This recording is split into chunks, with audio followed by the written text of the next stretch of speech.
What's going on, guys? I'm gonna give you guys a chance to come into the conversation. I hope you're doing well. I'm Dr. Boyce Watkins from Your Black World and the Black Business School. And I want to say hi to everybody who is on Your Black World, everybody that's on Dr. Boyce TV. If you want to check out my main YouTube channel, you can subscribe at drboycetv.com. That's drboycetv.com. I'll give everybody a chance to kind of come into the conversation. This is going to be good. This is going to be interesting. There's a lot to talk about. So I want to say hello to everybody, and I want to invite you to shout out your city. Shout out your city, and I will shout it back as we get ready. I'm sending out a text message right now to everybody else who's in my tribe of intelligent Black people. So all my intelligent Black people, raise your hand, throw it up. Let me know that you are proud to be Black and proud to be smart. And also let me know what city you're from. Let me see here. I see Mr. Ning and Inspired One and Shell Sharp. Bashan, good evening. Queen Esther. Okay, let me see who asked about the race. How was the half marathon, says MPAL. Oh man, in case you guys don't know the story, I was supposed to run a half marathon today. And I did, but I didn't. I know that sounds like some old bullshit, doesn't it, right? I did, but what had happened was, no, actually what had happened was that we had a problem, but as I always tell you guys, I believe in solutions. So we found a solution. But the problem was this morning when we got up, we looked outside. It was like 5 in the morning, right? This is early, or maybe it's 6 or something like that. And there was a ton of snow on the ground. Like literally, it was just piling on all this snow. And I was like, we got to drive 30 minutes in this stuff. I'm not trying to, like, my uncle 4 months ago, my Uncle Charles was killed in ice on the road. So I take that stuff very seriously. I don't mess around with bad weather conditions.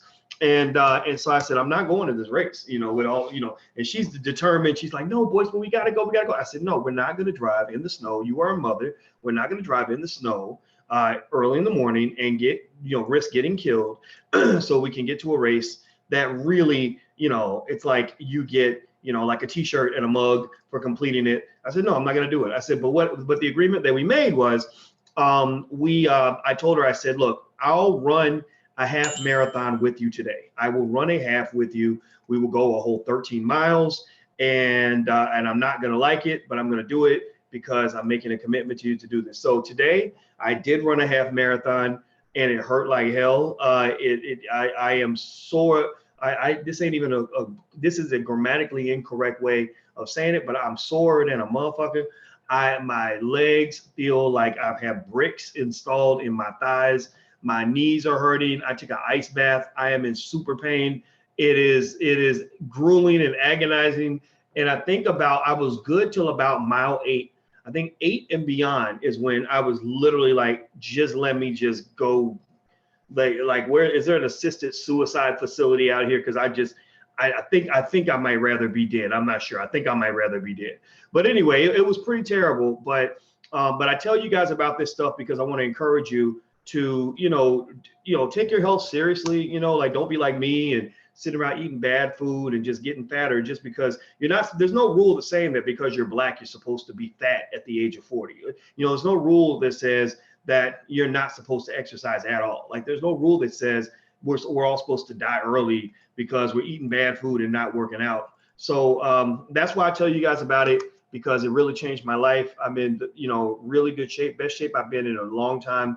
I lost a lot of weight. I showed you guys, I went to my house and I put on a pair of pants from a year ago, and the pair of pants came out like you would have thought these pants belonged to a fat person. I couldn't believe it. These pants, I wore these pants maybe a year or 2 years ago, and I'll be damned if these pants did not come all the way like inches off of my waist. So it's kind of crazy, and it's wonderful, and I love it.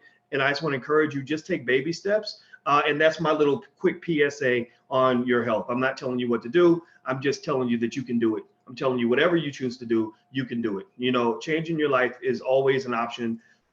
You can do it. So that's it. Okay, so let me look here. I saw you shouted out some of your cities. I see Jade is in here, Dual Victory. Good to see you. Paris, Canty, thank you for teaching us the truth. Well, thank you, Paris. You look like a nice lady. You're a moderator now, just so you know. So now you've been deputized. So you've been given power. You've been given a wrench. which means you can knock people upside the head with that shit. If they come in here acting crazy, you can put them in timeout. You can get them out of the thread. You can do all of that. But anyway, I see Jason's from Dothan, Alabama. Eric's from Chi-Town's Finest. Okay, that's what's up. Black Wall Street TV's from Pasadena. Man, you did great. Hey, at least you attempted, says Karen. Yeah, I mean, it's an attempt at best. Like I did finish, but it ain't like I didn't set no world records today. It was pretty horrible. I mean, it was pretty terrible. The pain was like exasperating. I can't explain how painful it was. Yes, his face is much smaller. Yeah, my face shrank. I didn't know I had a fat face. I had that Roland Martin thing going on with the little jowls, little turkey jowls going. I'm playing. That's me just picking at Roland. But yeah, but I didn't know I had it. I didn't even know I had gained all that weight until after I lost it. I looked back and was like, whoa, I didn't know I looked like that. And so it's been really fun. I mean, and now it's like once you get into it, you don't want to go backward. Like I'm like, I don't want to be fat like that anymore. So that's what, if you want to know what makes me get up and run, it's because I don't want to be fat anymore. Let me see here. Yes, indeed, you have to take care of yourself. That's right. Let me see. It says Rashida. Let's see, not late enough to hear what the actual story is about, says Sean. Can you mention Soul Food Market donation campaign coordinated by Sharif Muhammad of We Buy Black? Yeah. I did see that they're trying to build a soul food grocery store, if I'm not mistaken, and I support that 100% because I know Sharif Abdul Malik. I know him very well. I've worked with him a few times, and I just like that guy a lot. He runs WeBuyBlack.com.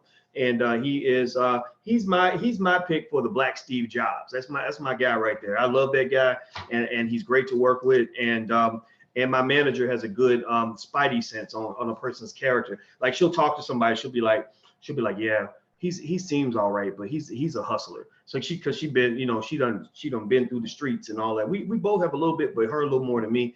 But with Sharif, she said he's a good dude, and I trust her opinion on that. So anyway, let me jump into the conversation for today. Please hit the thumbs up button. Take a second, hit the thumbs up button so that we can get more people into the conversation. Share the video if you can. I appreciate that as well. Also, please, if you want to be on the text notification list, text the word Boyce to 31996. It's very important to get on the text notification list because especially if you're on Your Black World, they do not send out notifications when we go live. We have 330,000 subscribers, and they probably notify like 18 people because we don't get as many people connected when we go live. So just text the word Boyce to 31996, and we'll send the notification out ourselves. Okay. So somebody said, let's get to the topic. We will get to the topic, but I'm going to get to the topic at my pace, not yours. So you need to, if you want to hang out, there are times where you just got to learn how to shut the fuck up. So anyway, all right, let me go. Let's jump in here. All right, so here we go. All right, so here's the thing.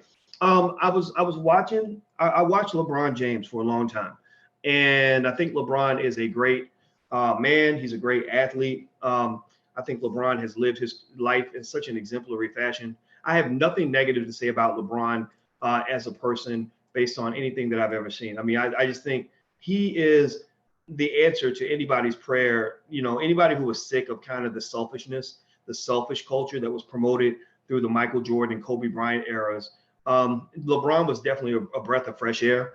LeBron, for example, even when he went to Miami and he agreed to play with other all-stars to create a great team, that was a great lesson for people that you can actually accomplish more by working together than you can by always trying to fight, always trying to compete with each other. Competition is great, but working together is even greater. I went to see that new movie, Captain Marvel, and I was watching all the rolling credits, and I did a video on this. And this video was like, in this video, I said, look at all these names on the rolling credits and all the people, the thousands of people it took just to make one movie. I said, now I want you to tell me, is there any project in the conscious, intelligent Black community? That's what we are. We're the intelligent Black people. Is there any movement anywhere, any project anywhere, any business anywhere that you can think of in the conscious Black space where thousands of people are all on payroll and all of those people are working toward the same goal? Working together, working out their problems, figuring it out, same objective. I couldn't think of anything, right? So ultimately, working together is the key to success. We have to learn how to do that. And I think LeBron gave a great message to the world about how working together is better than working apart. He gave a message that said that being a Black athlete doesn't mean you have to be stupid and just sit there and watch the world go by and watch your people get oppressed. you have a role, you have the opportunity to participate in that in an extraordinary way. And the white man can't come and just snatch up your paycheck or steal your position on the team just because he's mad at you. Like, you can actually go out here and make a difference. And I just think that he's actually, in my mind, honestly, like, I think Kaepernick was cool. I like Kaepernick taking the knee. I thought that was really ambitious of him. But I kind of felt that later on, the money kind of caused they kind of silenced him with the money. They shut him up with the money. You know, there were these gag orders on the lawsuit. He didn't say a word afterward because he was trying to get his money. He took the Nike deal, which means he's basically getting paid by the NFL. The NFL pays Nike. They use that money to pay him. So, you know, so in a way, Cap is kind of in a different situation. He's not a Muhammad Ali. He's not a LeBron, but he is a Colin Kaepernick, which does mean something. He's better. He's more good than bad. So he's not a waste of time or a horrible person. He's just not what a lot of people want him to be, what a lot of people think that he is. It's like a Barack Obama thing. Barack was not necessarily bad. Barack just wasn't, he wasn't in the same space as like a Malcolm or a Martin or anybody like that. So anyway, the thing about LeBron is that I really worry about LeBron. I really, really worry about LeBron James. You know, and I worry about him because I feel like it's almost gone too well up until this point. It's gone too well up until this point, meaning that, you know, there haven't been any scandals. Same thing with Barack Obama. They're kind of in the same space, except I like LeBron a little more because his values seem to align a little more closely than mine. Barack is just, you know, he's a black man. He's the Democratic Party in blackface. That's what he puts on blackface, and he represents the Democratic Party's agenda, not the black agenda. So Barack, but here's the thing. If you notice, Barack and LeBron are pretty much the two most famous black men in America who haven't had any scandals at all in the last several years, haven't had any scandals. And I find it quite impressive because I personally have heard several scandals about Barack Obama that I'm not even going to talk about because the CIA might be watching. And I'm not going to repeat any of those, but believe me, there's stories that respected people have, and somehow they found a way to keep that stuff down. With LeBron, I haven't heard anything on the record or off the record. You know, I even asked the guy I know who's a journalist who's worked with LeBron several times, and I said, is he really the guy that he seems to be on television? He said, yes, absolutely. And I just thought that was great. And the thing was, I started watching LeBron back in the day, back when he first played in high school. I remember watching him, and I said, I really like this guy. Like, you know, like now they got Zion Williamson. Zion Williamson is this guy that plays for Duke. He's like a big boxy dude, and he kind of walks like this, and he's like made out of bricks. Like, he's big. He's like 280 pounds, and he can jump out of the gym, and he dunks, and he goes like 20 feet above the rim when he dunks. I mean, it's kind of crazy. Zion Williamson is an absolute beast, but he ain't a LeBron. He's not a LeBron. Mark my words. Zion Williamson will not do in the first 5 years of his NBA career what LeBron did in the first 5 years of his career. And it's rare. I mean, he's going to be good. He just won't be LeBron. He won't be Shaquille O'Neal either. But the thing is, like, I remember watching him play in high school, and I had a friend named George, who's now a professor at Georgetown. And I remember we would argue about basketball every day. And I remember telling him, I said, there's this guy named LeBron James who's out of Ohio. And I saw this guy play, and I really think he's going to be amazing. He's going to be unlike any other in the NBA because he's got a style that is so special. It's not even about how many points he scores. It's the way he controls the game, the way he distributes the ball. He's a great team player. He's extremely talented. And I remember we would argue about whether or not LeBron would be a good player. I won that argument. I said, he's going to be a game changer. He said, oh, he's just going to be another NBA player. I said, no, this guy's different. The other thing about LeBron, and this is what I'm getting to, is that I remember watching him, and I played a lot of basketball. Anybody else play a lot of basketball when you were growing up? If you play basketball like me, let me know. Tell me if you play basketball too. The thing I noticed about LeBron as a player is that I could see his personality by the way he plays. Like, anybody who knows anything about basketball knows that you can tell a dude's personality, or a woman's personality for that matter, I guess. Same thing, a person's personality by how they play basketball. Like, you ever notice it? Tell me if you know what I'm talking about. The dude who's like an ass, who's a selfish asshole, he plays like a selfish asshole. You know, like, he won't pass the ball. He takes stupid shots. He's a sore loser. He don't play no defense. He waits under the rim so he can beef up his statistics. You know what I mean? Just like that just plays like a dick, you know? But then there's like guys that are like good people, you know, who play, and they play like good people. Like, they'll pass up a shot to get it to the open man. or they'll set a pick so their teammate can get open, or they play extremely hard defense so that the team can win. They'll do whatever's necessary to help the team win. And one guy I grew up with, he was in that category, a guy named Allen Houston, who played for the New York Knicks. And Allen was a really good person in real life, and he played like a good person, but he played with pricks. He played with people like Latrell Sprewell, and Latrell was just like, I want all the points. I'm gonna take any shot. I never met a shot I didn't like, and it just didn't work. But that's why the team didn't do very well when they were all playing together. And so with LeBron, I said he plays like he's a good person, like he plays like he really wants the team to win. He plays like a likable guy. I would love to play with this guy, you know. And so I've always liked that dude. From the day I saw him play in high school, I love, you know, when everybody beat up on him over remember the decision? Anybody remember the decision when LeBron was going to go to Miami and they made it into an ESPN special and everybody got mad because he did the decision? Well, that was bullshit. That was stupid that people had an attitude. Like, it was so dumb that people had an attitude. One, about him leaving his team and going to a different team. They treated him like he was Kunta Kinte running away from the plantation. That owner's behavior was so egregious that it was ridiculous. And it really showed character that LeBron came back to Cleveland when he did not have to. Didn't nobody want to fucking play for Cleveland? And I would just tell my friends that are Browns fans, I was like, y'all better not complain about this dude at all, because do you know how lucky you are to have this man? Do you know how lucky you are to have him in Cleveland? You know, I mean, seriously, but a lot of players didn't want to go to Cleveland.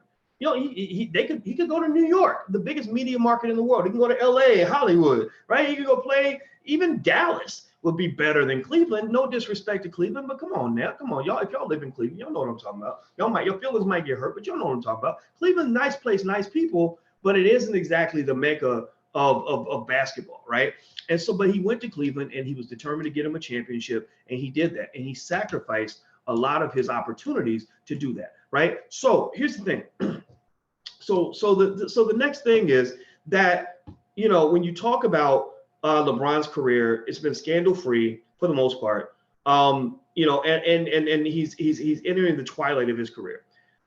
The thing about that, the thing that worries me about that, and hit the thumbs up button, by the way. Please hit the thumbs up button. What is this?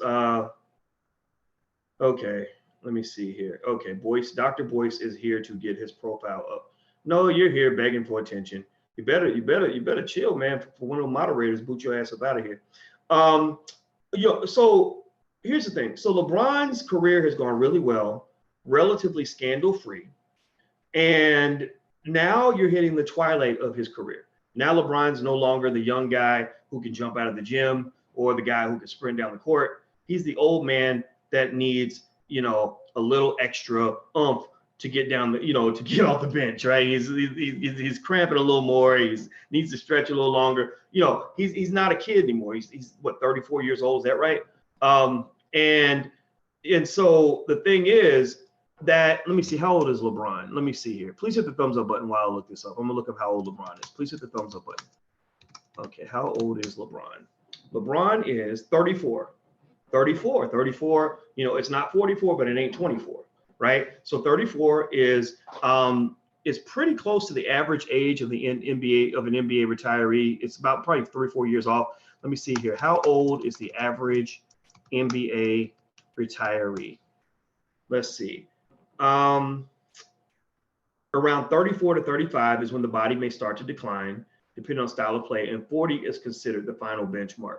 Okay, so I'm looking here, you know, to look up and see if there's anything that gives like the average age of an NBA retiree. I don't see anything about average, but if I had to guess an average, I'm going to guess 37, you know, 38. And so 42, no, I don't think it's 42. Ain't too many 42-year-olds in the NBA. Oh, it's okay, Crystal. You don't have to take your comment back. It's okay. So LeBron's getting up there, right? And the thing is, you know, with him getting up there, that's when I started feeling like dynamics are going to change for him. First, when he went to Los Angeles, I remember thinking, why would he go to LA? That doesn't even make any sense. You're declining in skill. You want to take the load off your back. You can't carry the team the way you used to. You can't take 4 cadavers with you and get all the way to the championship anymore. You don't have that ability. You need help. And LA didn't have any help.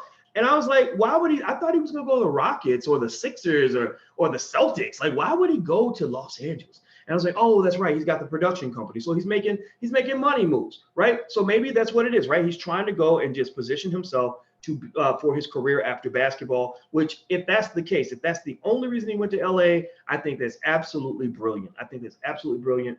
Good for him. Go get your money. Congratulations.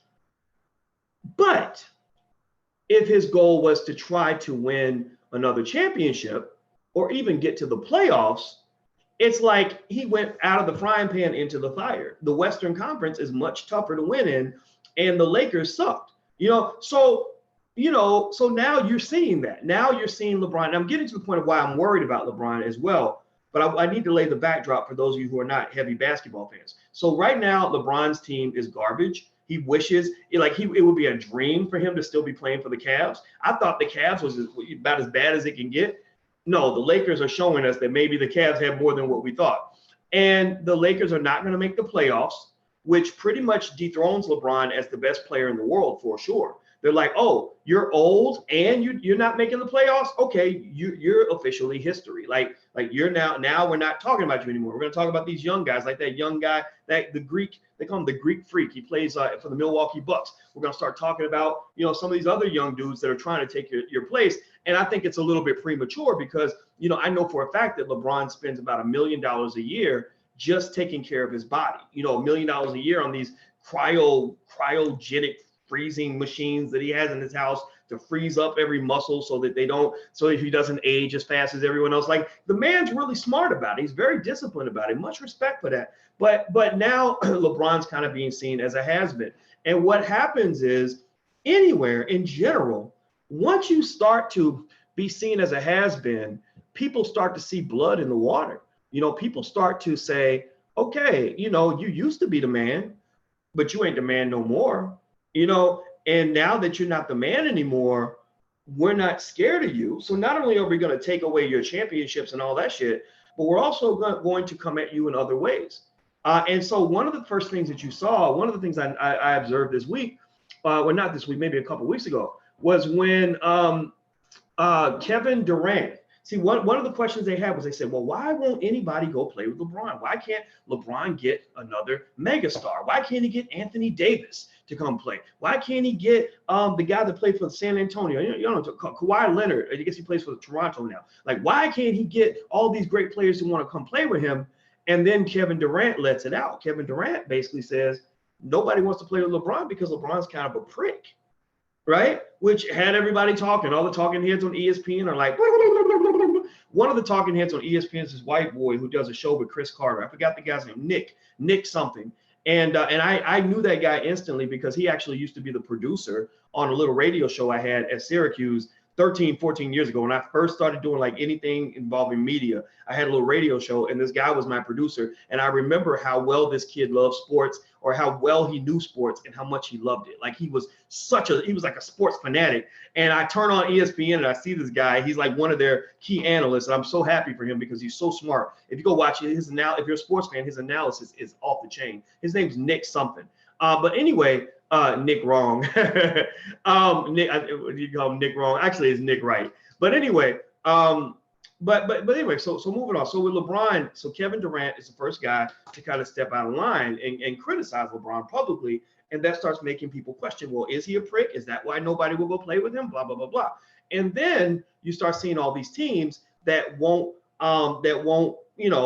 trade their best players to the Lakers, right? So then they start talking about collusion. Like, are people colluding to make sure that LeBron does not get a premium asset on the team? He does not get another player, even close to his level that can actually help him get in the playoffs and win a championship. And then now the most recent thing that I saw, and we can package this together in kind of the like tear down a black man package, because these packages are applied on a regular basis. You saw Oprah doing it with Michael Jackson. You see, to some extent, R. Kelly, even though we know R. Kelly, he ain't no good guy, but there was a special way. If R. Kelly was Harvey Weinstein, they wouldn't have said shit, right? If R. Kelly was a white guy, they would never have done that documentary. I mean, that I think we can agree on.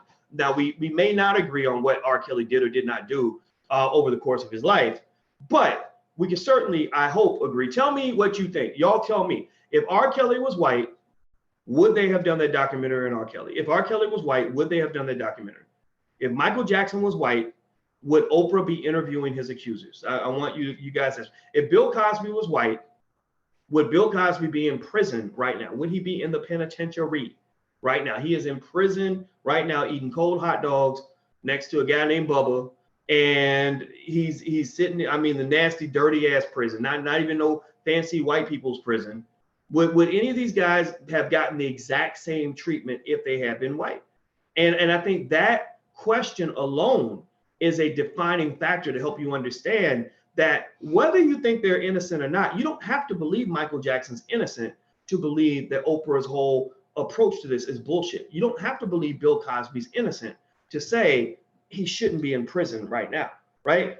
You certainly don't have to believe R. Kelly's innocent to say, it looks like they're putting some extra special racial sauce on this. Like they got extra special racial hot sauce. They're like, we're gonna spice it up a little bit, right? Because the black man and the vilification of the black man or the featuring of black villains is a form of entertainment for America. It's like featuring a crazy wild animal and putting them on TV and saying, watch this wild animal eat another animal, right? These animals are predators. They're attackers. That's why when Hillary Clinton said super predators, everybody's like, oh yeah, she's talking about black people. She's talking about black people. Let's get them mugs locked up, right? Hillary never said those damn Negro super predators. She never said that, but we knew who she was talking about. And that's why she apologized later on for using that terminology, because she knew what she was talking about. She knew how it was going to be interpreted. She knew the country that she lived in. So ultimately, a term like super predator is something that is typically applied to us. And so anyway, I look at LeBron, and what I see with LeBron is I see kind of the standard terror black man package being implemented slowly but surely, because now he's old and he's not winning anymore. I see them, zeroing in on additional character assassination for him. I think that now that he's an old guy who can't win games, I see a lot of people smelling blood in the water. I see a lot of his enemies that he's picked up over the years, a lot of people that got pissed off because he was doing whatever the hell he wanted to do back when he was winning championships or getting close to it. I see a lot of society judging him. And the most recent thing that was very interesting was when something happened during a timeout, and all the players were gathered in the timeout together in the huddle, and LeBron's sitting over here. LeBron's sitting over at the end of the bench. LeBron's not even in the huddle. Now, was that right? It's up to you to decide that. But I know Walt Frazier, one of the commentators, really went in on him. Walt Frazier, and I don't think Walt had an agenda per se. I think Walt was just sort of like, hey, that's bullshit, basically. He's like, you don't do that. Like, you got to be a teammate. You got to be a good teammate. You can't act like because I'm King James, I don't have to go and be a part of, and be a part of the huddle, right? But pay attention. The media picked up on that and ran with it. Like, national media all over the place is talking about that. And I think that this, to me, is just at another piece of that puzzle where eventually as time goes on, I think that the attacks on him are going to grow greater. The character assassination is going to increase. And then, God forbid, one day there's a scandal. To tear a black man down, it's very easy. Like, if I was working for the white supremacists and my goal was to tear a black man down, all I would do is be like, okay, somebody break in his phone and find some chick he been hollering at. Find some girl somewhere that he fucked that doesn't like him, and let her just go and tell the world how horrible of a person that she believes he is. Just find one woman.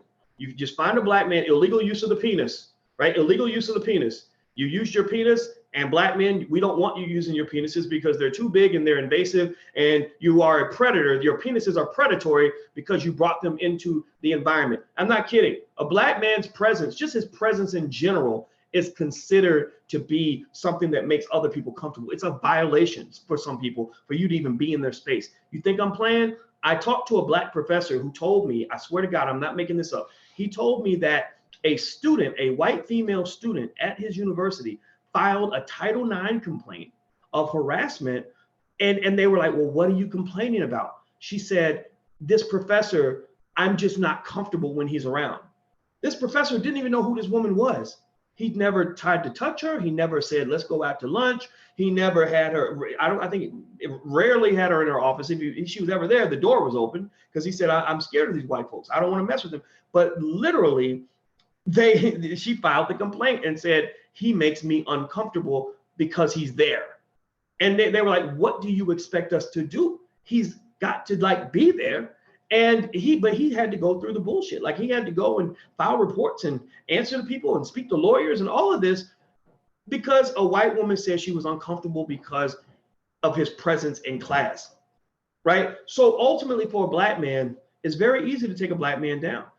Usually it's, again, the Me Too movement, pay attention now, the Me Too movement was not designed to take down anybody who bullies another person or is sexually aggressive to another person or whatever. That's not what it was designed for.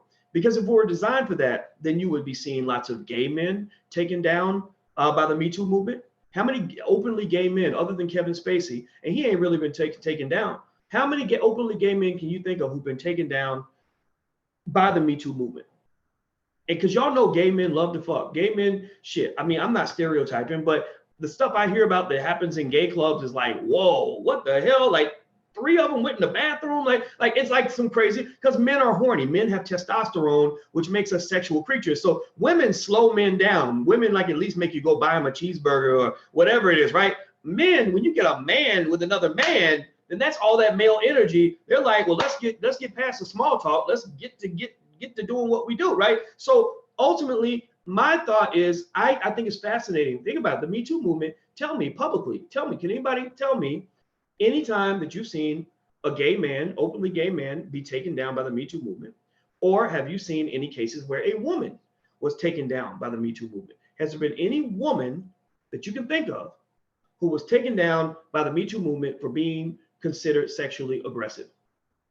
The answer is zero. The answer is none. No, because what the Me Too movement is, it's basically a gender war. It's a gender war for feminists and lesbians to take power away from heterosexual males. That's what it is. The heterosexual male is seen as the enemy, the villain, the bad guy, the world's terrorist, a terrible person. You engage in, they even make up terms like straight supremacy, which is like the dumbest fucking term I've ever heard in my life. Seriously, it's stupid. It's like straight supremacy. Like, really? Come on, man, give me a break. So they basically, I knew a brother, I met a brother who goes to Stanford, a young brother, 20 years old, came to my event. And he asked me a million questions and followed me around and kept talking to me. But I kept talking back to him. I love it when young people are smart enough to start embracing messages from their elders or from people that they respect that are a little bit older, because that gives you a huge advantage. If you're if you're under 25 and you're listening to me, you are so far ahead of everybody else, because everybody else is being headed, off a cliff and into a ditch. You're going to have a shot at being successful, right? So just keep doing what you're doing. But anyway, this young brother was telling me, he came up and he told me that, he said, in high school, I never would have listened to people like you. I didn't listen to you because I thought you were too black. And I was like, yeah, I'm black. I've been black my whole life. I'm probably gonna be black for a while. And he said, but he said, the reason I felt that way was because I was led to believe that racism was a thing of the past. That, that me being a black man is not a big deal, and that it's not, that it's not a big, issue. And racism is something that old people talk about. It's not something that exists anymore. And he said that when his opinion changed was when he dated a white girl, because he was a star athlete and everything in school, and a star student, of course, because he went to Stanford. And he was dating a white girl, and she accused him of rape. And the reason that we know that it was a lie was because it was found later on that she had a severe mental illness and had been accusing other young men of rape falsely. And he said before that was out, everybody abandoned me. He said all my white friends abandoned me. He said the only people that stood by me were black women, were the black women I worked with. He said I was in a play, and the black women were the only ones who stood by me and gave me support based on who they knew I was as a person. And I said that's right. That's been true since slavery. And a black woman will always be one of the few people that will stand by you. That's why you don't need to be chasing around Becky. Like, get you a beautiful black woman. There's pretty black girls out here, a lot of them, a ton of them. And he said that he went to Stanford and he was trying to talk to the students in the Black Student Union and tell them, like this is what I felt as a black man who was falsely accused of rape. And the Black Student Organization, which was led by somebody from the LGBT community, basically said, you need to be quiet and stop talking. You have straight black male privilege and you have no right to talk. And I was like, really? Whoa. And he said, that's basically what it is. I mean, that's the agenda. That's pretty much. And so basically, you know, a lot of white universities, they might as well work for the CIA because they have a clear agenda, and their agenda tends to lean to the left. And basically what they do is they take people, white and black, and they want to turn them into card-carrying liberals, right? And then the conservatives have their own agenda. They have their own nonsense going on. And I'm a believer in what Malcolm X used to say. He used to say, stay away from the Democratic and the Republican parties. Just avoid them all. Just don't even mess with any of them. And so anyway, do me a favor, please hit the thumbs up button. Please hit the thumbs up button. Also, if you want to get text alerts when I go live, text the word Boyce to 31996. Somebody type in 31996. Text Boyce to 31996. Now let's see here. Somebody says that site can't be reached. Why? I don't know what site that is. I don't know what site you're asking about. If you're asking about my site, let me know and I can see if it's down. Also, if you want to check out books like Powernomics and stuff like that your family might be able to use, you can go to drboycebooks.com. That's drboycebooks.com. And also, I should remind you guys that we're on iTunes. So if you want iTunes, or if you want to listen to the podcast on your way to work or wherever it is, you can actually download it on iTunes. It's there. Just look up my name. Okay. So the thing is with LeBron, going back to LeBron, you know, and this is, and I connected the Me Too movement because the Me Too movement has been one of the primary vehicles that's been used to try to take down men in general, but the black man is going to be the main target because he's low hanging fruit. He's very easy to target. Also, they're already afraid of you because they think that you're full of this thing called toxic masculinity, another term that they invented. Basically, they want to seek to outlaw pretty much all forms of traditional masculinity and replace it like, you know, I don't know if they want to just issue like a bunch of vaginas and get us all like, I don't know, wearing pink skirts or whatever. I don't know what and using tampons. I don't know what the plan is, but I don't, you know, but we all know that all masculinity is not toxic. And in fact, I happen to be lucky enough to spend my time with a black woman who actually likes the fact that I'm masculine, because she said we can't have both of us up in here being feminine because I would have to leave. One of us little women would have to walk out of the house, and it ain't gonna be me. So ultimately, you know, this whole Me Too movement. Somebody asked if it was started by a woman, by a black woman. Yeah, it was started by a black woman who actually had Tarana Burke, who actually had good intentions for it. She actually created the Me Too movement to support young black girls. She created it for good reason. She wanted to deal with the R. Kellys out here, you know, and I agreed with her. I agree with that. I mean, I told you years ago, you go check my record. I was never a supporter of R. Kelly. I was like, why? I mean, there's better artists out here for us to support. I've never been big on this guy in general. I didn't like even the albums and the titles of the albums I was just like, maybe something's wrong with me. Maybe the whole world's just full of crazy freaks and they like this weird, freaky shit, but something ain't right with this dude. Seriously, I used to feel that way. And Tarana Burke created Me Too to protect young black girls who are getting molested by the uncle that still gets invited to the family picnics. And I agree with that. I don't think that that's acceptable. I think we should have ways of dealing with that. But I think that the method should be our method. It shouldn't be something that white folks give to us, because there's a reason why all the molestation happens in our communities. A lot of it's because, I mean, you know, it's not that far back where they actually had states. Dr. Claude Anderson, who comes in here every Thursday on Dr. Boyce TV, Dr. Anderson was talking about how they actually turned 3 states into breeding states, where they would literally have sons have sex with their mothers to make as many slave babies as they possibly could. Like, it was the most disgusting thing ever. So that whole stud buck, you know, mentality is something that was really given to you by racism and white supremacy. It doesn't excuse it, but there's a reason for it. And because there are unique conditions that led to these outcomes, there should be unique solutions that allow us to fix these, you know, or you know, unique solutions to fix these problems. It shouldn't just be what white people's solutions are. White people's solutions are break up families, destroy the whole community, just kill all the niggas, and then we'll get the bad ones. That's what they do. They're like, we'll just take out all the niggas, just kill them all. We don't, you know, and that's the thing about, you know, that's why I threw myself out in front of the firing squad in the Michael Jackson nonsense and the R. Kelly stuff and all that, even though I don't like defending R. Kelly, and I only half the time enjoy defending Michael Jackson because I too didn't like all the little kids all around him all the time. Bill Cosby, man, seriously. First of all, cheating on your wife once or twice every few years, you know, you're a celebrity. You could probably get away with that, and ain't nobody gonna give you no problems. But you just got like a parade of white women running up in your shit. Like, you asking for it, bro. Seriously, they talk about, they sometimes like look at women and be like, well, why did you put yourself in that situation, right? And it's not, it's taboo to say that, right? Even though some people will say that, they'll be like, well, why were you in his hotel room at 2 o'clock in the morning? Well, I look at somebody like Bill Cosby, and I'm kind of the same way. I'm like, so did you really have to have sex with 300 white women in the same 2-year period? Like, could it have been 10? Like, do you have an addiction to white women? Is that what happened? I mean, but he's a little older, right? He's a little older. And also with Bill Cosby, what was so bad was that he always pretended like he was better than everybody else. He set his ass up. He set himself up for that shit. You're going to run right here. Bill Cosby was the type of guy. I'm just telling y'all the honest to God truth. Y'all know me. I got to tell you the truth. Bill Cosby was the type of guy where if a man got caught cheating on his wife, he would lecture him and tell him he was a bad person and this and this and that. Come on, man. Like seriously, like, so you're asking for it. When you pretend to be perfect, you're challenging the world, you're testing the world, you're throwing down the gauntlet to the whole world saying, prove me wrong, prove that I'm not perfect. That's why I'm very quick to tell you guys I'm not perfect. So when somebody comes out and be like, oh, Dr. Boyce is fucked up because I'm be like, yeah, well, I told you I was fucked. I told you I wasn't perfect. I didn't ask for any pedestal. If you put me on a pedestal, that was a pedestal you created and you put me on. I did not ask to get on that damn pedestal. I'm just a man who is trying to do his best.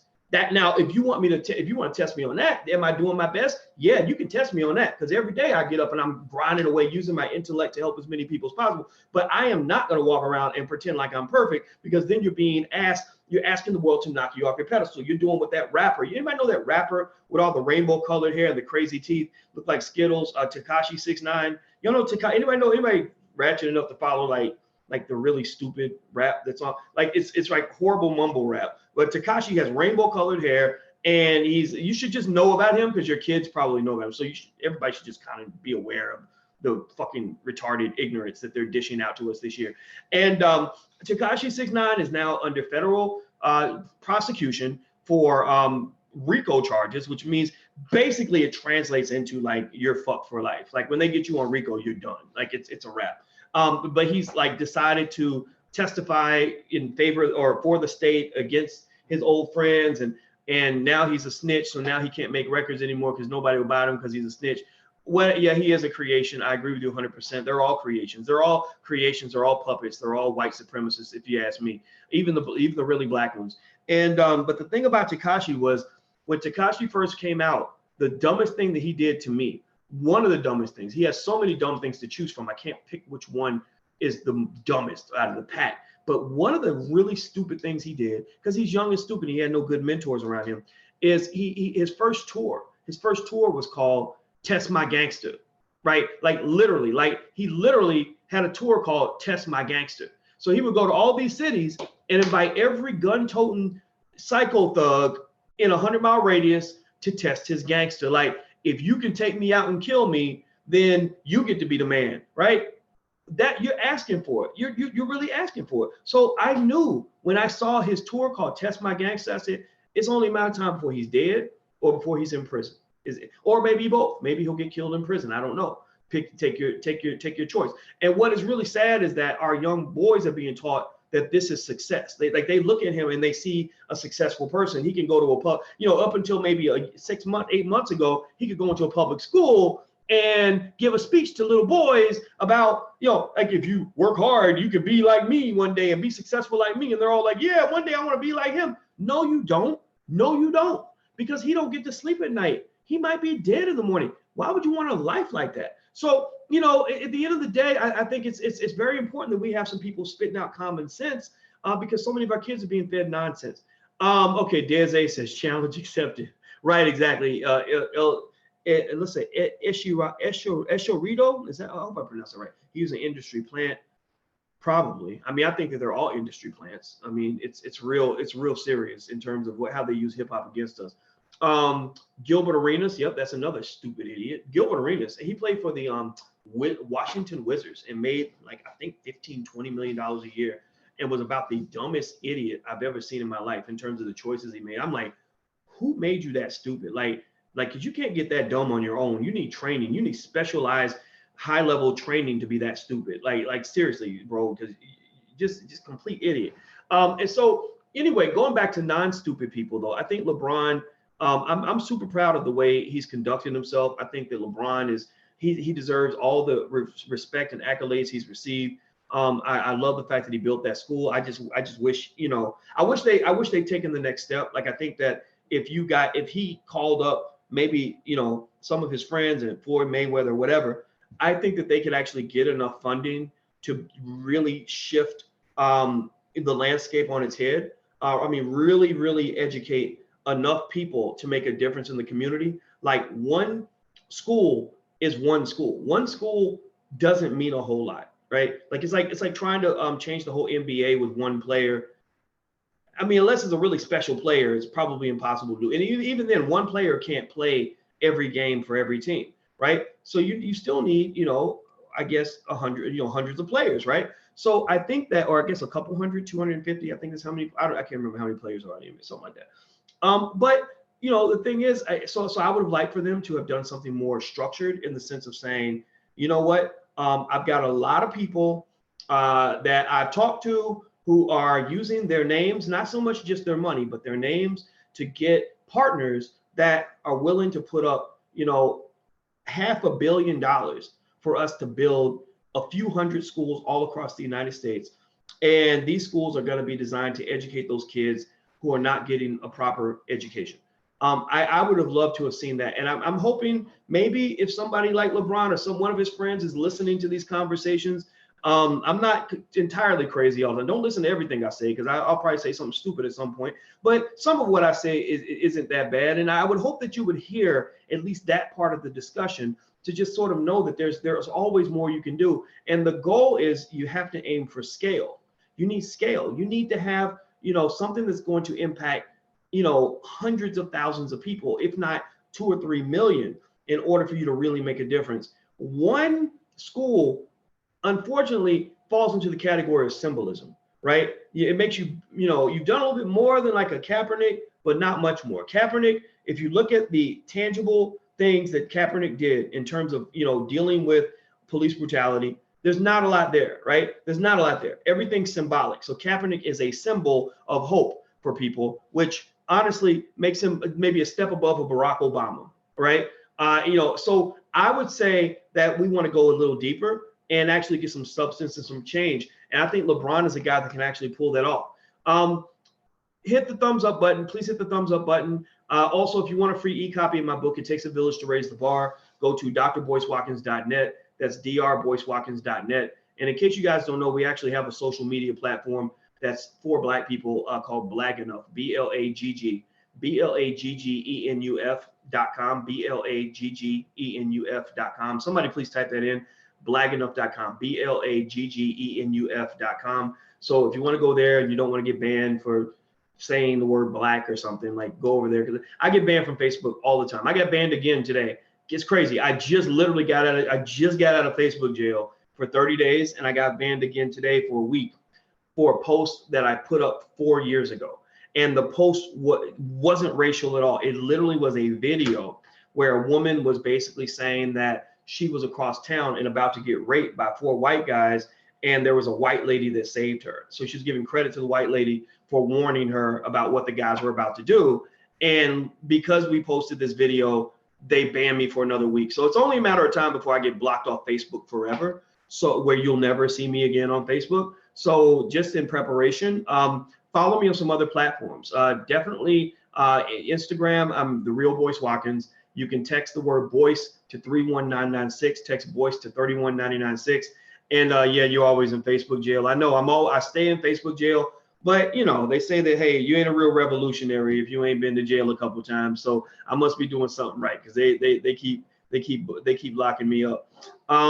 Kobe's trying to be MJ in every way. I wrote it down. Okay, great. Help Love trying to sound like MJ. Let me see. Fed runs Facebook. I wouldn't be surprised if the feds run Facebook. I think, social media is so powerful, so that you have to assume that the NSA is connected. You have to assume that the police are connected. You have to assume that the CIA is connected. You have to assume that every level of government is connected. You have to assume that not just the CIA and the FBI, but pretty much every intelligence agency on Earth is probably going to connect on social media on some level, because you've heard about the Russians using social media to create discontent in the United States so they can get Trump elected. So all these things, I mean, it's probably pretty sinister. It's not enough to keep me off, but it's enough to kind of let you know, like, you do have to be careful. Let me say this. So to summarize on LeBron, I will say that LeBron's biggest threats to me, in my opinion, are A, he's old now, he's not winning anymore. And B, I think now the character assassination is going to occur, which already has begun. There's already the rumor that LeBron is a bad guy to play with, that he's a tyrant in the locker room. And then there's this whole situation with Walt Frazier. I think it was Walt Frazier. Is that his name? Yeah, that went off on him, because he didn't join the huddle, and that was all over the news. And the reason that that's significant is because black men, when they take down black men, usually it's something related to character. Usually it's something related to character. And then what they'll do is they'll start off by saying this person is low character. And then they'll look for anything they can find that they can twist in a certain way to confirm this idea that you have low character, or that you have poor character. So with LeBron, if they decide LeBron's a bad guy, if they just decide he's a dick, it's over for him. It's over for him. Because anybody can be proven to be a dick if you find the right information and position it in the right way. I could take down Earlene Beeman. If I wanted to prove that Earlene Beeman was the ultimate dick, I don't know Earlene. I don't know if you're a man or woman. Earlene sounds like a woman's name, but women can be dicks too. We're an equal opportunity society. So if I wanted to prove that Earlene Beeman is the ultimate dick, here's what I do. It helps if she's a black man, because if you're a black man, they already assume bad things about you to begin with. But what I would do with Earlene is all I got to do is find 3 people who don't like Earlene. Maybe I go and dig up her ex-boyfriend, from 25 years ago. Maybe a couple of boyfriends, maybe Earlene, have you had a couple? You're a lady, okay. Have you had more than one boyfriend? I ain't trying to get in your business, but I assume you dated more than one person. But maybe you just met your husband at 19 and married him, and you've been married for life. If that's it, then that's great. But most people know. So early, maybe I go get 2 or 3 ex-boyfriends that are not happy with her. Maybe these are guys that they say, hey girl, give me some, and she said, get the hell up out of my face, right? Maybe these were guys who lied to her, cheated on her, did horrible things to her, and she walked away, right? Maybe these are guys who just wanted her, who loved her and wanted her, as their girlfriend or their wife, and she just said no. But because you know how it is. It's like, hey baby, hey girl, come on, let me come over. And then she's like, no, and he's like, bitch, whatever, bitch, shut up, bitch. You know how people are, right? They like you until you don't give them what they want, and then they want to say horrible things about you. That's not just in relationships. It happens all the time in business. I go through that a lot. I've had people where it's like, hey Boyce, can you help me do this? Can you help me do that? And then if I'm like, well, no, I can do this, but I can't do that. Next thing you know, they're on the internet making videos. Dr. Boyce is a scam artist. He's a horrible person. I'm like, well, you didn't tell him about all those 50 times where I saved your punk ass, did you? You didn't tell him about all those times I helped you. And then I said no because you got out of pocket or you were acting a damn fool and I had to get the hell away from you, right? They don't tell you all of that. They'll just start saying horrible things about you, right? So it's not just in relationships where that happens. It happens all the time, right? And so anyway, so with Earlene, if I want Earlene to look bad, all I do is engage in what statisticians refer to as selection bias. I selectively pick. They did this extensively in the R. Kelly documentary, and it doesn't mean R. Kelly's innocent. It just means that this is what you do when you have an agenda.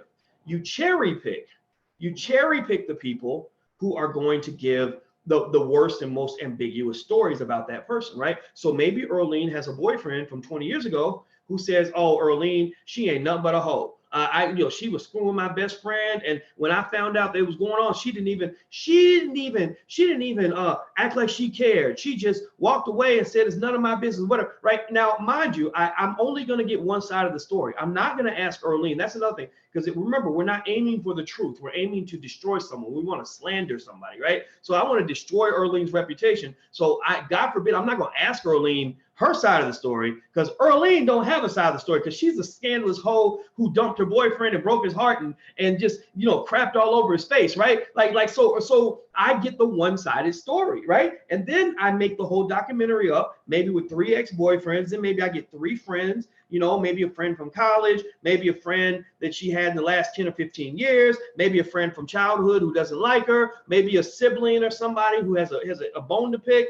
And I put all these people into this documentary, and then it's like one horrible statement about Earlene after another. And then to accentuate that, I do what they did in the R. Kelly documentary. I have some really damning picture of Earlene, like where Earlene's like, where they catch her blinking during a photo and she's looking like this, right? And I show that picture, and then I play like some really evil music, like boom, like every time they show her face, like, and I talk about another horrible thing Earlene did, because I mean, all these people can't be lying, right? Because there's going to be one person after another saying horrible things about Earlene, and I'm going to accentuate that with the imagery and the music, so by the time you're done, you have nothing good that you can reference about Earlene that came from that documentary. Why would that be a lie? Well, it would be a lie because I'm not talking to everybody. I'm not getting a random sample of people that knew Earlene. I'm getting the people that hate her the most, right? So with R. Kelly, again, my thing with R. Kelly was, I know R. Kelly likes the little girls, and I never liked that either. I thought that was uncool. I think he should go to jail for that. I've always felt that way. But, you know, when you start telling me R. Kelly locks his grown-up girl, like with his grown-up girlfriends, to me, you're an adult. Like, you make your own decisions. Unless I have the right to tell you what to do, then I can't be concerned with the consequences of your decisions. I can't. I mean, now if you give me the right to control you and tell you what to do, which would again make me a sexist, right? I'm filled with toxic masculinity if I believe that, you know, that my daughter should have to ask my permission before she dates a man, right? But so if I can't tell you what to do and you've grown, I don't know what to do with that information, right? That the relationship isn't going so well. If he's not beating you up, if he didn't rape you, but you're saying he's mentally controlling you, I don't know what do I do with that? Like, what am I supposed to? He's what? He hypnotized you? He's smarter than you, and are you dumb? Like I don't get it. I don't understand, right? So, you know, at the end of the day, when you're painting the idea that, oh yeah, well, let me tell you about what he does with his grown-up girlfriends. And, you know, and then the stories don't even make sense. They have holes in them. One girl says, well, I couldn't leave for all those years, but when I got sick of it, I just walked out and left. And I'm like, well, how did you walk out and leave if he had you locked in the closet and had you peeing in a bucket? Like, I don't understand that. And so really, at the end of the day, it's kind of like, and I use the R. Kelly documentary as an example, because I think that was just a wonderfully done hit job in terms of, you know, really painting a certain picture. And I didn't like it because I wanted to see the whole picture. You know, I wanted to hear from, like, I'd like to have 10 of his randomly chosen ex-girlfriends and have them all give their piece, right? You know, some of them are going to say, yeah, he's a freak, but I'm a freak too, and I really enjoyed the sex. Because I kid you not, in Chicago, I've actually heard from women who said, oh yeah, I heard a lot of girls want to have sex with R. Kelly because they like him and he's good looking and they heard he's good with sex. And I'm like, oh, so there are people that like this stuff. Well, if you like it and he likes it, then that's not, I can't complain about that. What am I supposed to complain? I mean, when 2 people tell me they're having great sex, I just, you know, wish I could be having great sex too, right? Maybe that's what it is. I mean, well, I'm not going to talk about my woman, but I ain't complaining. But anyway, but the point about that is to say that, you know, that it's kind of like all this could not have been done. This whole R. Kelly hit job couldn't have been done if R. Kelly had not been a black male. Because when you put a black male face in front of people and he's from a certain culture, like he's not gay, he's not, you know, white bread, he's a regular black man from the hood. When you're putting him in front of an audience of millions of white people, it's just like putting a black man in front of a jury. You know, like there's a reason why those lawyers, when they put black men in front of juries, they do everything they can to keep black people off of the jury, because they know that white people have a preconceived bias that where they look at a black man, you know, and if he shows one sign of being from the hood or traditional or urban, as they call it, then he's done. You know, so I think that with LeBron and these other guys, I feel, especially with LeBron, I feel like I wouldn't be surprised in the next 5 years that there's some sort of like, you know, group of journalists that are digging to find any little thing that they can find on LeBron, to the point where next thing you know, they're writing these stories like, here's the real LeBron James, right? Because they're already beginning it. They're already showing you hints of that. When they're doing these ESPN stories about LeBron being a beast in the locker room, well, it's easy for him to believe. It's easy for them to believe he's a beast. I mean, the man's 6'8", 260 pounds or something crazy like that. So, you know, it's easy for them to believe that he's a beast, right? But now it's like, oh, he's a bad teammate. And then now his team's not winning. And, you know, next thing you know, it'll be, oh, LeBron's a sore loser. Now that LeBron is angry because the team didn't do well, he's been going into the front office and demanding trades and telling people what to do. And I guarantee you, this time next year, LeBron's public image will probably not be what it is right now. I don't believe that. I don't believe he's going to be seen as a good guy anymore. I think at some point, because think about it, even when he did that thing where, what was it, the decision? The thing when he did with the decision, there was nothing harmful about that. He didn't hurt anybody. He just had a little fun. He was 25 years old. It wasn't no big deal, but they made that into a huge deal. They made that into what, you know, in their minds, one of the scandals of LeBron's career. And I was like, there is no scandal. He's a 25-year-old kid who made a decision that didn't sit well with some people. Leave the boy alone. Like, let him go play his basketball. You know, so anyway, I'm gonna read some of your comments. Hit the thumbs up button, please.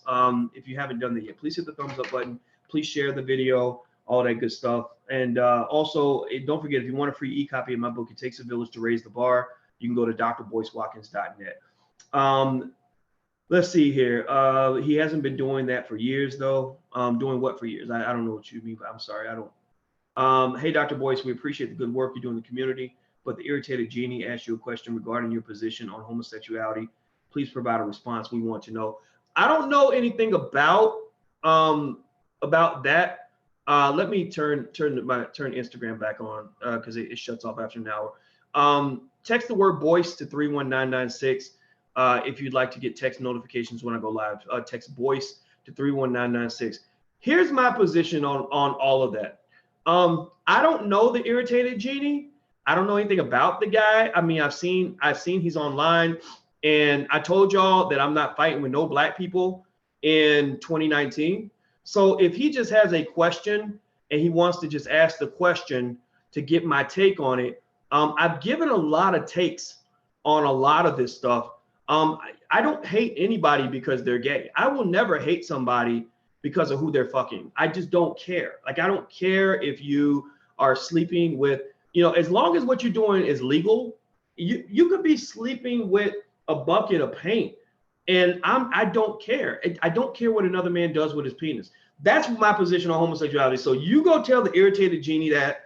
And I also think that, you know, him or anybody, you got to be careful when you're this man who's obsessed with homosexuality. Like, when you're obsessed with it, like, he's gay, he's gay, he's gay, he's gay. What do you think about gayness? What do you think about homosexuality? When you're constantly on it like that, and I'm not dissing the brother, nothing like that. I'm just giving y'all the real. When you start acting like that, that makes people think, maybe you're gay. Maybe the reason you're acting like this is because you have things about yourself that you're not so happy with.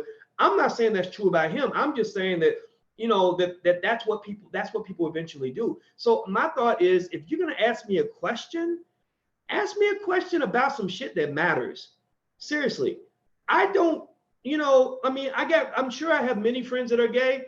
Most of my friends don't bring it up because we don't talk about who we're fucking. I don't talk about sex I have with my woman, and I don't need you to tell me about sex you're having with your man or your woman or your dog or a can of Pepsi. Like, I don't care. Like, I really just don't care. And I think that, so my issue, I think, with homosexuality is that it's become an annoyance for a lot of people because it became so political. It became so political. And you started, you know, people started throwing it in people's faces and forcing them to applaud. Like I need you to, I'm gay, and I need you to know that I'm gay, and I need you to clap your hands and stomp your feet and tell me that it's wonderful. Everybody can't do that shit because they read things like the Bible that tell them that homosexuality is not something that they can openly endorse. Seriously. So it's like marital infidelity. You know, like in church, people know if somebody's probably gay if they're not, but they usually they love everybody. My daddy's a pastor, and I've been in a lot of churches. And one thing I know about good church folk is that they ain't looking for no trouble most of the time. They love everybody. They'll be like, oh, the choir director, his gay ass, you know he's gay, right? Pretend like he got a fiance. He ain't got no fiance. He got a fiance, right? Like seriously, like people will make jokes about it, but nobody will attack that person because of their sexual orientation.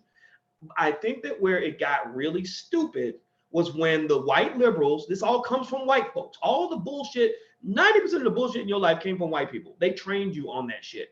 It got stupid when they were forcing people who had conflicting beliefs to applaud homosexuality, throwing it in their face and saying, I need you to look at it, suck it in, hold on to it, put it in your face, smell it, and then applaud it after you're done. Don't nobody want to do all that, man. It's like if a man cheats on his wife, people might know that you got a side chick. People might know that. People talk. But a lot of people ain't going to really say nothing to you about it. But if you come to them and you say, I have a side chick, and in fact, I've got two, and I need you to tell me that it's okay for me to love who I want. I've got two side chicks. I'm thinking about getting a third, and I need you to tell me that it's okay. Ain't nobody going to really do that. They're not going to applaud your personal choices if they don't agree with them. So that's my real position. I mean, if you want to go deeper, I mean, you asked a question about the irritated genie and all. Ain't no disrespect coming from here. You know, y'all know I may make a joke every now and then. Every time, believe me, it's like the shot heard around the world. Next thing you know, somebody's trying to beef with me. But if you also notice, I typically don't really respond to that stuff directly because I don't want to be some Negro on YouTube fighting with other YouTubers. Like that's become kind of this weird sport that really does no good for anybody. It's interesting for people, like it's drama. People like drama, but I don't really want to be a part of that because I want to be part of the solution. So if anybody has any outreach from me, I prefer that they reach out to say, how do we work together despite our differences? Like Yvette Carnell, how do we work together to support the ADOS campaign, which she came up with, which I think is brilliant. And I'm an American descendant of slaves. I believe in that. How about we say, fuck the personal stuff and work together to do something for Black people? My God, that's such a novel concept. How about we help the Black community instead of helping our own egos by talking about how that nigga ain't shit? Like, seriously, I don't want to get into that. I don't want to, believe me, there's a lot of people I could probably talk all day about and be like, oh, I don't like him and his stuff is stupid and what she says is crazy. I could do all that, but it does not benefit anybody. It does not benefit you. I'm here for you. I work for you. I serve you. And I would encourage anybody who sees that shit, shut it down. Go in the comments and be like, this is immature. You're 42 years old. You're 42. He's 47. Why y'all acting like teenagers? Like, seriously, like, shut that shit down and say, get back to the issue. That's where I think our community will be served best, is if we get to the issue, work through our nonsense, and figure out ways we can come together and get something done. That's what matters. Let me see, what else? NCAA needs to pay their players. Yes, they do. We need to unite Pan-Africanists and ADOS properly. Yeah, I think that there shouldn't even be any division. Like, I didn't even understand that. Like, the whole divide between Pan-Africanists and ADOS. I don't, that doesn't feel good to me. We can't make enemies out of everyone. My God. Like, I mean, is there any common ground that we can find? You know, like must everyone be alienated from everyone else so that we're all standing alone? We already don't have the numbers as it is. I ain't got no issue with people who have a Pan-Africanist ideology. I think as African Americans, I think we should take tremendous pride in being economic, political, and intellectual leaders of the world. I think that there are people that look up to us, they admire us, and not just for our hip hop. I think they admire us for so many other things that we do, so many other contributions we make to the world, so much power we have.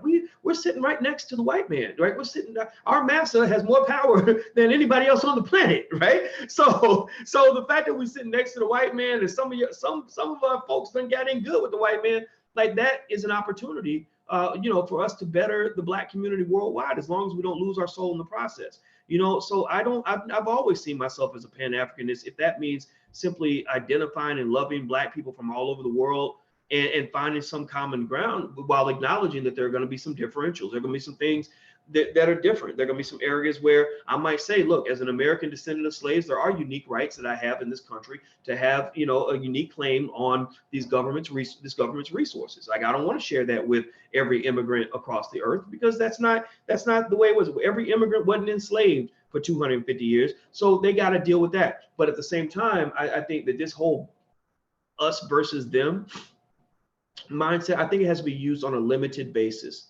You know, black people, our biggest problem, I say our, not because it's your problem, it's my problem too. It's something that I have had an issue with. Our biggest problem is that we can't work together. And people know that. They love to see us fight. They love to see a good nigga fight.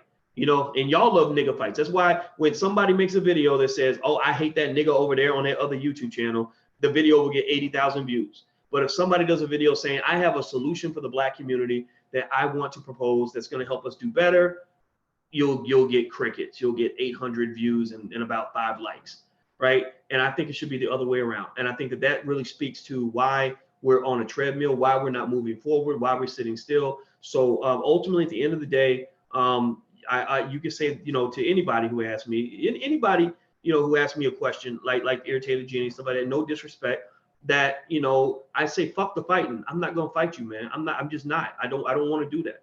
I can fight, but I'm not going to waste my energy fighting another black man unless there's a good reason to do that, you know? So anyway, I'm going to go. I'll end this and summarize by saying that I think that that LeBron, it's going to be interesting. I'm mentioning this because I want you to kind of keep an eye out in the sense that watch for the usual tricks. Like, this isn't the last LeBron story that's going to pop out. What's going to happen is, I believe that this one story and this story, the whole story of him not making the playoffs and the story of him being a bad teammate, is going to spill over into the summer when they're trading players. And then there are going to be other stories about, you know, LeBron and what kind of person he is. And also, I think I wouldn't be surprised if it got ugly. If one thing pops off, seriously, like, I mean, you know, I don't know, maybe LeBron has been completely faithful to his wife at every single level for the whole time they've been married, but a lot of NBA players are not. And if they find out about one woman, that woman gonna be the most famous woman in America.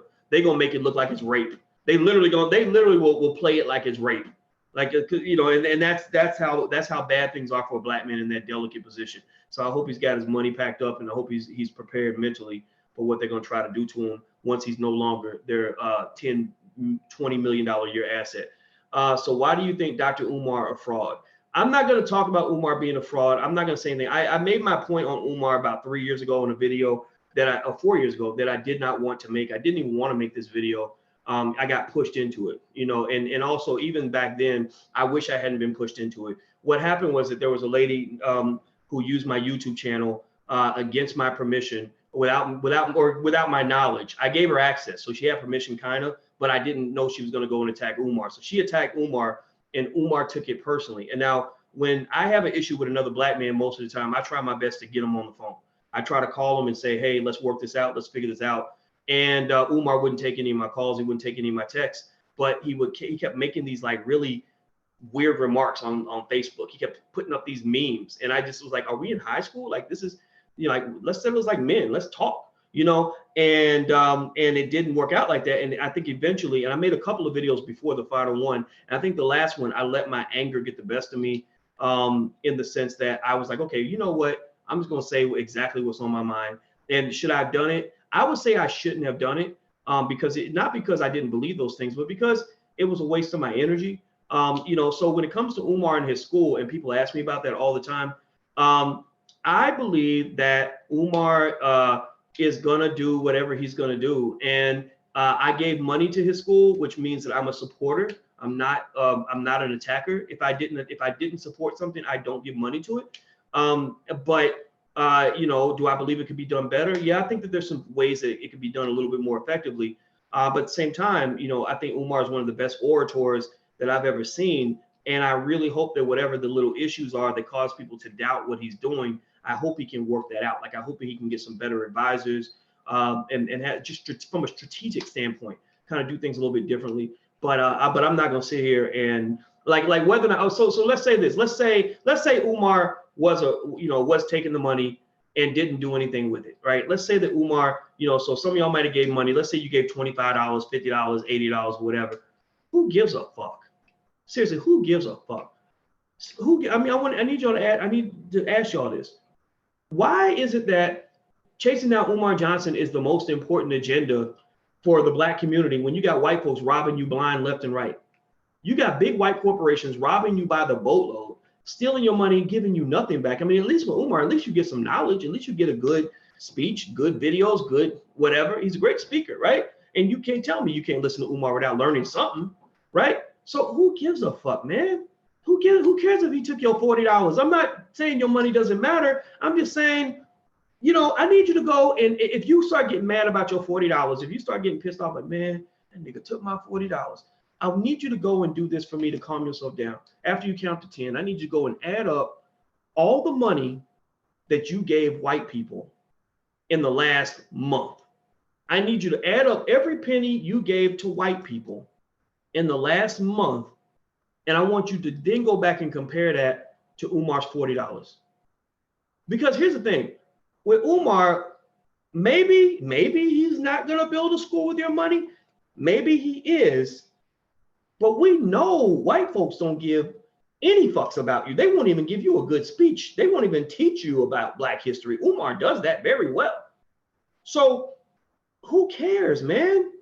Seriously. Well, I mean, we go into like Nancy Drew detective mode, Sherlock Holmes and shit when it comes to like a person in the Black community. He's robbing the Black community. He took donations of $12 a piece, and he's not. And we did a scientific analysis and an investigation, and we have all these strategic ways we can tear him down.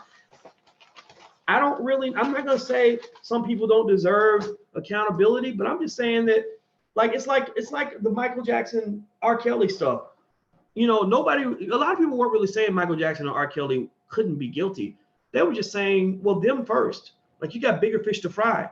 I mean, if your goal, Oprah, for example, is to really protect children from molestation, then you should really be starting with the Catholic Church in Hollywood, because they molest children on a systematic level. Michael Jackson, if he did any of this, he couldn't molest 1/1000th of the kids that have been molested by the Catholic Church and by Hollywood. So if you're really trying to protect victims, Oprah, and not pursue a white supremacist agenda, and then you would actually go after the biggest fish first.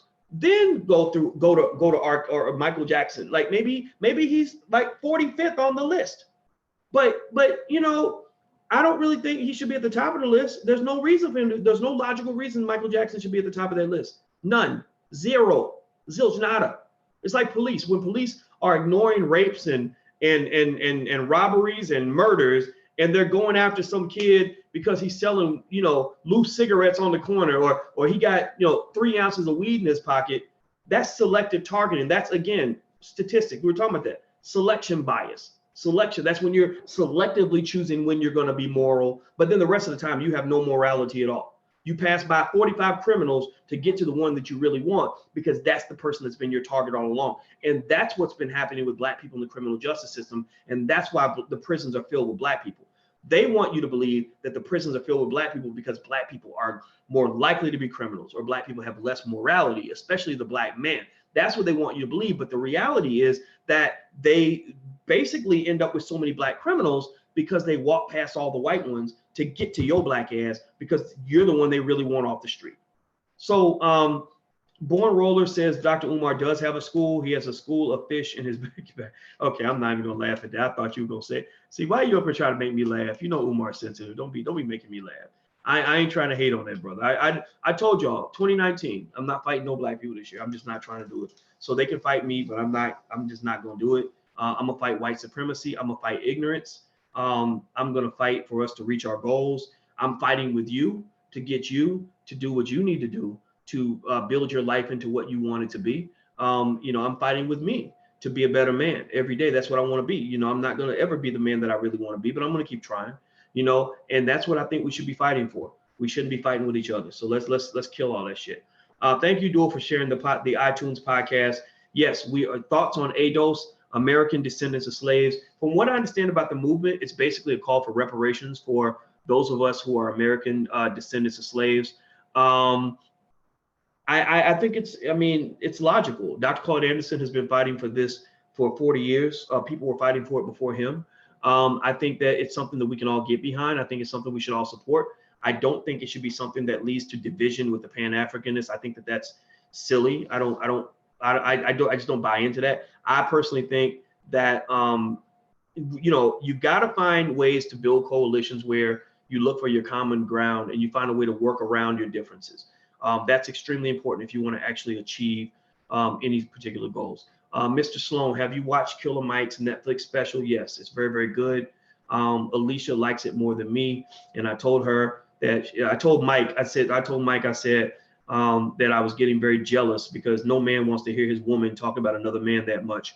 And Mike laughed, but I was serious. I was not smiling when I made that remark. Don't be talking about that dude. I'm playing. It was really good. It was very, very good. And I thought Mike did a great job. I think Mike is too close to Bernie Sanders. And I told him that. I said, I don't really know how this is going to play out for you. But I support Mike. And he said he wants to come on the podcast at some point. When his schedule permits, I'll bring him in. And I think he deserves to be here because he's a great guy. And in dealing with him on a personal level, I've always been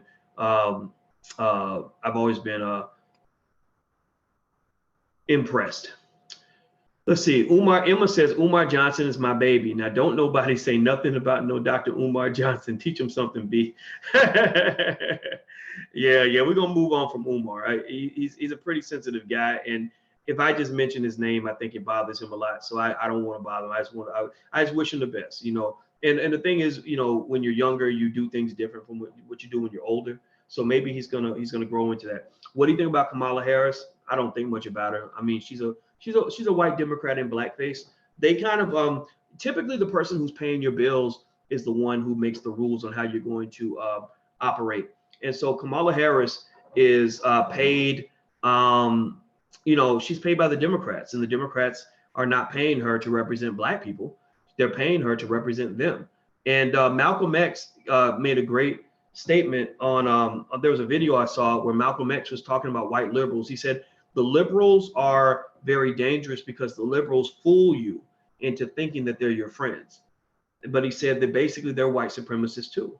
You know, and Malcolm said this over 50 years ago, and it's true today. So ultimately, as black people, I think we got to just be cautious about that white liberal agenda. They're going to keep on pushing it on you, keep on trying to flip you into it. And a lot of people are going to fall for it, but you don't have to fall for it.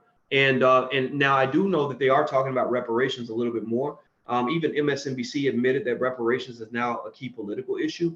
And that was pretty much, that started on the internet. That started from people on the internet basically saying, like, we're not co-signing on Kamala Harris or Cory Booker or Bernie Sanders until you talk about reparations.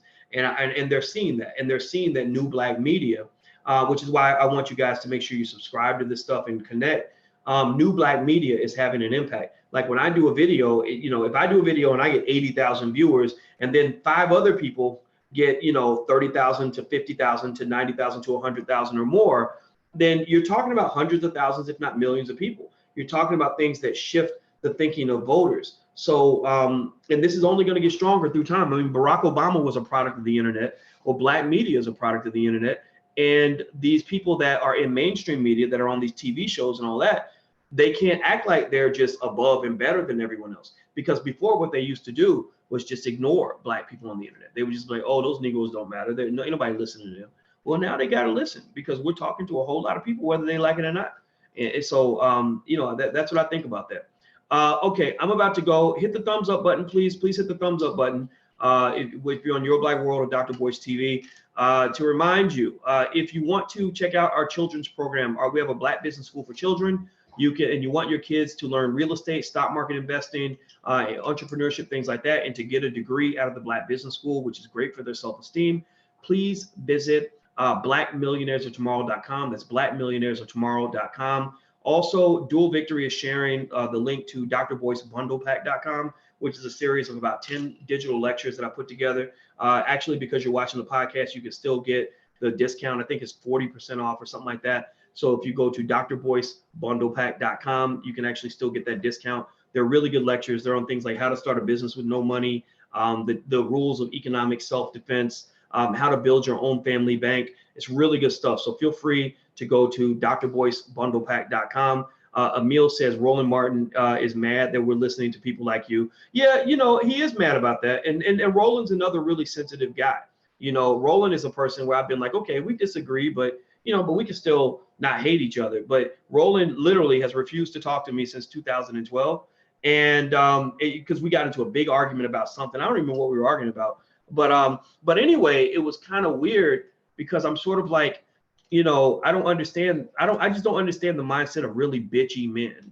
Like men who just, like that bitchiness where you just get mad at somebody and you're like, I'm not speaking to you ever. I'm never going to speak to you. I ain't talk to the hand, right? And then you talk to them like a year later and they're still mad about something that happened a year ago. I'm not that person. Like I don't stay mad about something that you did a year ago, like especially if you apologize, or if you come back and with an explain, or you say, hey man, let's put the water on the bridge. Like if Umar called me tomorrow and said, hey boys, let's put the past behind us, let's work together, do something good, I'd be like, absolutely, let's do it tomorrow, let's get together, let's talk, right? That's to me but I got that from my dad. That's how men operate. That's how men are supposed to operate, and really mature women as well, right? But that weird, like I'm still holding a grudge because of something you said 5 years ago. God damn, dude, grow up, man. You're in your 40s, man. We're supposed to be setting an example. Like there are 25-year-olds watching this, and so some people get it, some people don't, and it's okay. I'm gonna tell you who really gets it and who I learned this from: Claude Anderson and Louis Farrakhan, and Kenny Gamble as well. These are all real men that mentor me. I've talked to all of them extensively on many occasions. And I love these men because they are real men. Like Claude Anderson will tell you stories about how he sat down with one of the biggest racists in Congress and made a deal for black folks because he wasn't caught up in what you think about him. He's like, yeah, I know you think I'm a nigga and I know you don't like me. Well, I don't like you either. He said, but right now we can help each other. You give me this and I'll give you that. And they made a trade, and it was based on mutual respect. It wasn't based on this liberal nonsense of worrying about whether or not somebody likes you. So I think a good business tip and political tip as well for anybody listening who's younger than me or older than me is to say, don't worry about whether or not somebody likes you. Your mother likes you, your woman likes you, your kids like you. You get your love from the people that matter. Don't try to get your love from your oppressor, because he ain't never gonna love you. But if he knows that telling you that he loves you will make you give him $1 million, or make you give away your greatest assets and give away everything you own and whatever, like we did during integration, then he'll be like, yeah, I love you. I love black people. I love them. They're so wonderful, right? And it's been the whole time they're screwing you. The whole time they're taking your land, they're taking your money, they're taking your assets, they're taking your power, they're taking your ownership from you, they're taking everything away from you in exchange for this validation that you should have got from your mama. Your mama is the one who's supposed to told you that you were somebody. You don't need a white man telling you that you are somebody. Seriously. So that's it. That's my 2 cents. I'm going to go. Hit the thumbs up button, please. Also, to get text alerts, text the word Boyce to 31996. Text Boyce to 31996. And I want to say thank you guys for the love. Thank you to all my intelligent black people who check out the podcast on a regular basis. I will be back tomorrow. I think Michi X is going to be in the building tomorrow, 2 p.m. Eastern. I think we got Michi either tomorrow or Tuesday, one of the two. And then Vicky Dill is coming through. Dr. Claude Anderson is coming through this week. So we got a big week planned. So come and hang out. Make sure you subscribe at drboycetv.com. Also, if you want to support intelligent black media and be a patron, we would appreciate that support because it really helps us a lot to take care of black folks that work for us and things like that. You can go to intelligentblackpeople.com. That's intelligentblackpeople.com. It was amazing. I was able to buy that URL very easily because nobody wanted it, because nobody wants to stake claim to that. But I'm sure if I had looked up gangstaassniggas.com, that would have been locked up. That would have been locked up for years because everybody want to be a gangsta ass nigga, but don't nobody want to be an intelligent black person except for the people who are in this space. And that's why I love you, and that's why I respect you, and that's why I encourage you to be strong, because you are in the minority. But one day in the future, 50 years from now, you will be in the majority, because your kids are going to be the kids who are taking over the kids who are parents who did not prepare them for the future. So take care, everybody. Intelligentblackpeople.com. I'll see you guys later. Bye-bye.